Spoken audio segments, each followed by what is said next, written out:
Hi, we are team number 8 and we are representing our pavilion that's called Trifai. We were assessed by the architect Lucia Zesati.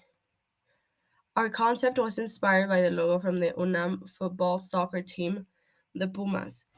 It originated from a triangle, and we realized that a triangle is a shape that really creates other spaces with different configurations, which made it perfect for this project.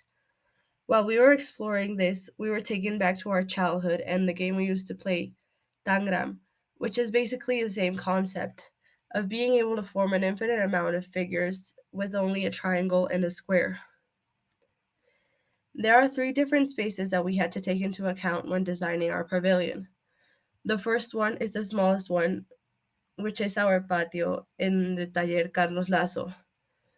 It has 162.63 square meters. The next one is Patio de los Pinos, which is the second biggest with 910.2 square meters. The third and biggest is the Patio de los Huesitos, which literally translates to a small bones patio because of the shape of the tiles on the floor. This one has 2,250 square meters. The construction criteria we used is based on a system where one piece has a small part sticking out of it, which perfectly fits the hole in the other part, similar to the Lego system. Our columns are divided into small pieces to facilitate its transportation and storage. To make this structure rigid and being able to secure it into the floor, we proposed a base made out of different pallets with measurements of 1.2 by 2.4 meters. The columns are secured with a 90-degree metal piece as well as the walls. We used 5 millimeters and 11 millimeter screws. The setup we have in the first patio is one with a more linear organization. It is made out of different triangles, which are 9 modules. Some of the walls are slatted so that sunlight can come through. The mock-up model that we have for this pavilion is clearly represented here with the different sizes and geometry of the organization. The main activities that we have planned for this space are exposition or student samples after they finish their work. For instance, once everybody has their final presentation, everybody can exhibit their projects.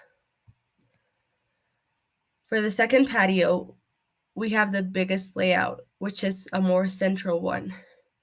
It is made out of 15 different triangles, and the space in the center is the one with open walls so that it brings people together, and it also incorporates ventilation and sunlight. For this space, we thought activities like conferences and teamwork are more appropriate. For instance, if somebody wants to present or give a speech, they could place themselves in the middle so that everybody can hear.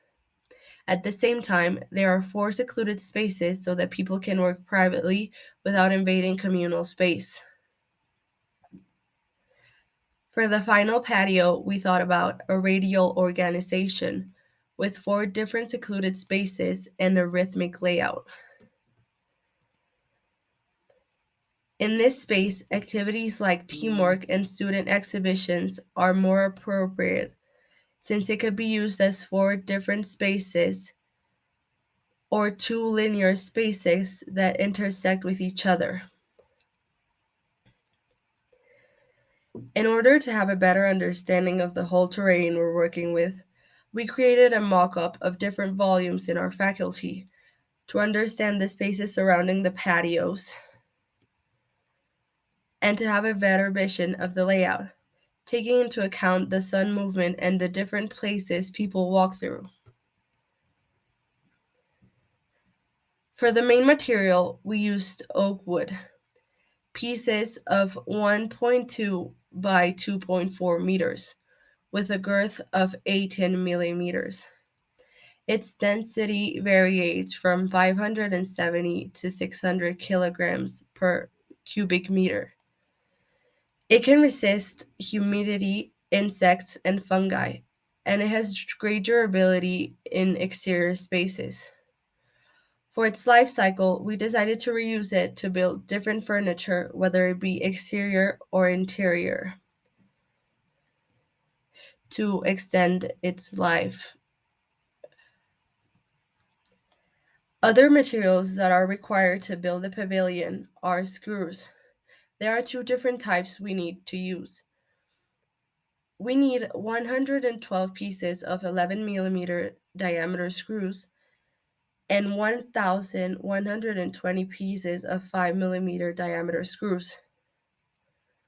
In order to make the pavilions resist water, we covered the wood with a covering of Lazo, which has a finish that has an open pores method, which doesn't create a thick layer. It leaves the wood to breathe so that it could regulate its humidity without causing fungi long term. Thank you.